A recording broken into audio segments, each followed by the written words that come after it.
I love westerns, from Tombstone to 310 to Yuma, the Dollars trilogy, Deadwood, the assassination of Jesse James by the coward Robert Ford, the outlaw Josie Wales, True Grit, Unforgiven, and so many others, but westerns were really only for movies and novels, and not for video games. That all changed when Red Dead Redemption was released in 2010 and really became an instant classic. It's not the only Western video game out there, but it really is the game that cemented it as a viable genre in video games. Even with Rockstar proving that the genre was viable, not many Western games were released after it. I wonder if many studios felt that they just could not live up to the new precedent set by Red Dead. This game is still in many gamers' all-time favorite video games lists, and is still to this day being regarded as one of the best video games of all time. With the game being added to Steam, giving us the opportunity to play it on PC, I decided to revisit the game and see if it really was as good as I remembered, or if I was just viewing it through rose-tinted nostalgia lenses. By the way, don't buy it for $50. Wait for a sale. It's a 15-year-old game.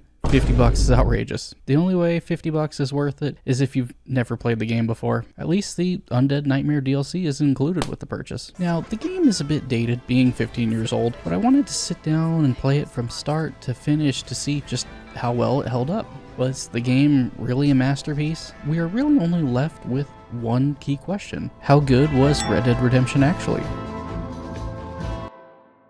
What's going on, guys? It's your boy Drinker here. Really quickly though, before the video begins, please be sure to leave a like, subscribe, turn on post notifications, all that good shit. It really does help the channel grow a ton. Comment down below letting me know what other types of videos that you do want to see from me in the future. Consider becoming a channel member. Again, every little bit helps. Also, consider checking out my locals if you wish to support me more. But let's go ahead and just jump right into the video.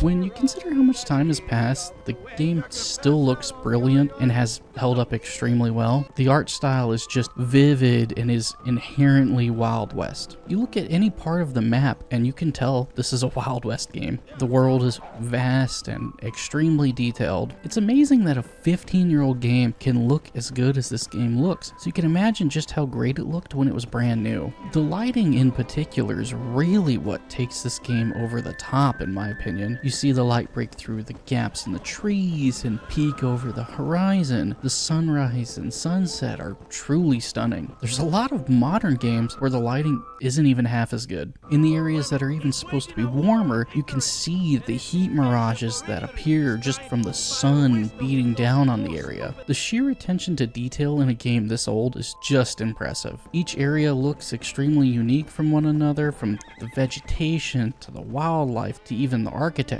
The theme of the dying West as America becomes more civilized is ever present and perfectly encapsulated throughout the game. The game is political. It's unafraid to explore themes that are viewed as outdated today. It's unashamed and doesn't hide from the conditions of the time. The animations really are an achievement, from the wildlife to smoke and fire spreading to character movements such as horseback riding to a shovel on the side of a wagon that moves with every bump in the road, to even John's hair in the wind. With the passage of time, I've forgotten how amazing some of these details were. Even the mocap is just expertly done and adds to the immersion. Oh, and this soundtrack is one of the best video game soundtracks of all time.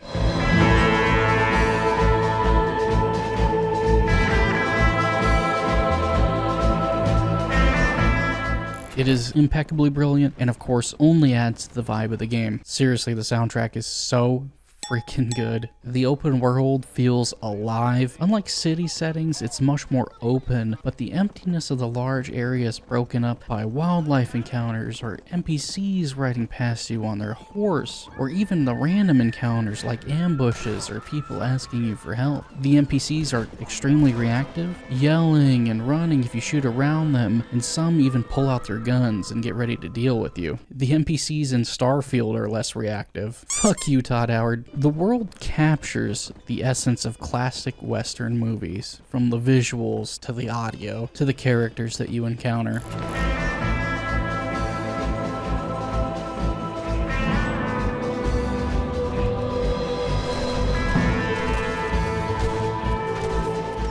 The gameplay is genuinely fun, although the dedication to realism definitely pulls it back a little bit in terms of fun levels, but it's still very fun overall. It was definitely much easier than I remember too. I played on just the standard difficulty settings and it was so easy. The aim assist is extremely strong, so strong that for the first half of the game, I rarely used the Deadeye mechanic and just cheese the aim assist snap. It was really fun to just cheese it though. Deadeye is awesome of course and just insanely effective. Seeing John just instantly kill 5 guys is so cool. There's a lot of times that I used it just because it was fun and cool to use. Anytime a game has a mechanic that you use for the sake of using it because it's fun, it's a win. The Deadeye mechanic isn't really necessary at all, but the inclusion of it just adds to that fun of the gameplay. It was a nice touch to add it. It was brought in from Red Dead Revolver, the sort of unofficial game before this one in the series. The gunplay does feel like it has some weight to it too, which is nice. Many modern games don't have gunplay that feels as satisfying as this game. I'm looking at you, Ubisoft. It's extremely brutal and visceral. It really is an impactful gaming experience. The gunshot wounds left on the enemies, well, look like gunshot wounds. You look at them and go, that shit looks like it hurt. Enemies still have momentum too. If they're running and you kill them, their bodies still carry the direction they were running. The physics, and again, just the attention to detail is so impressive, not just for the time, but in general. There is less stealth in this game than in the sequel, almost none, which is really the only thing the gameplay feels like it's missing. I do wish there was more stealth here. It's basically only when you use throwing knives, but there still is a lot of setting things on fire because arson is fun. I honestly forgot that you could skin animals in this game. I knew that you could in the sequel, obviously, but I forgot it was a thing in this game too, and again, hunting is fun. The sequel just did it much better though. Honestly, I keep using the word fun, but that's because the core gameplay is just fun and will keep you engaged the entire time with a smile on your face. Like I said, it's not difficult, but it's sheer simple fun. There is a lot of downtime for waiting for missions to become available, and if there's no bed nearby for you to sleep and pass time, it can genuinely piss you off, especially if you rode your horse for like 10 minutes just to get there, just for the game to tell you to come back later. This is probably the biggest issue with the game. Sometimes it just wastes your time. If that's the biggest problem a game has, then that's a good situation to be in. The game ran pretty flawlessly, almost no bugs or glitches in the port, and the only consistent issue was poppin'. Of course you can gamble like in the sequel, but there are some games here that should have been added to the sequel. You can also cheat when you gamble if you want to, which is a great touch that wasn't added to the sequel. You're an outlaw. Cheating at poker is fairly tame compared to the mass slaughter of innocents. I don't really cheat though because I'm just that goated at poker. Playing this game, it's actually hard to believe that it came out 15 years ago. That was my consistent thought throughout the game is, man, this game came out 15 years ago. It's just incredibly hard to believe when you're playing it.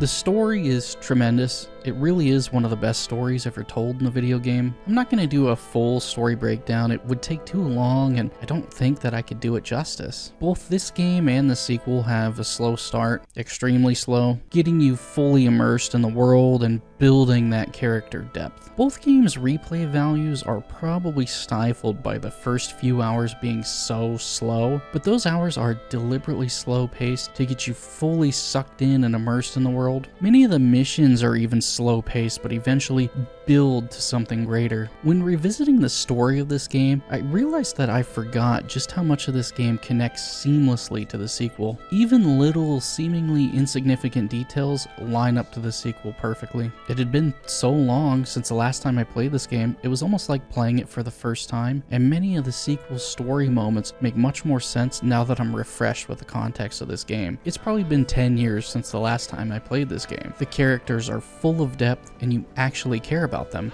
That's something that I almost never feel when I play games anymore, a genuine connection to the characters of the world. Most games anymore, the characters are unlikable, and I couldn't care less what happens to them. The dialogue and acting is just top notch, which only strengthens that connection. It really does put most modern games to shame. In particular, you feel a strong, instant connection to the main protagonist, John Marston. The story follows former outlaw John Marston, who's basically being blackmailed blackmailed by the government into hunting down the last remaining members from his old gang. The government is keeping his wife Abigail and his son Jack essentially hostage, so he's forced to do their bidding. Also, Bonnie would be a better wife than Abigail.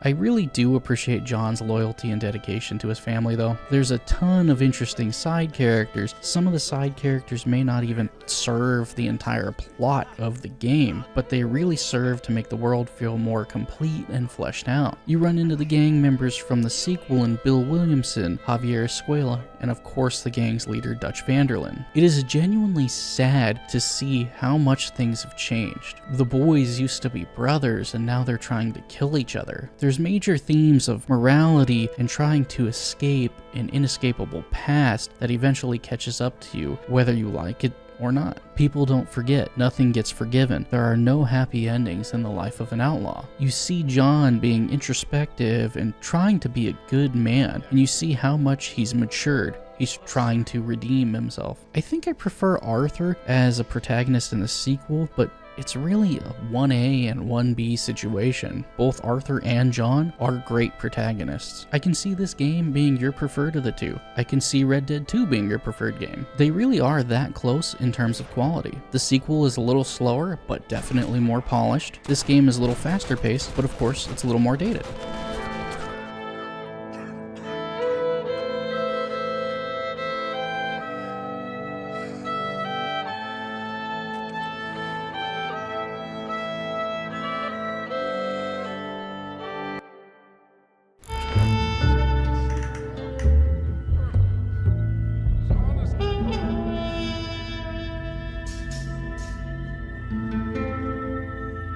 Some of the side missions are genuinely interesting or creepy and twisted. Some of the darkest and oddest stories are included in the side missions, from encountering cannibals, the buying of a woman's freedom just for her to be killed soon after, to encountering death himself. The side missions really just add intrigue to the main game. As I implied, this is where some of the most unique and colorful characters are, and Rockstar isn't afraid to shy away from the supernatural. These types of missions really expose the craziness of the Red Dead world. The main problem is there's really not as many of them as you would like there to be. You're left wanting more of these types of missions, which is both a good and a bad thing.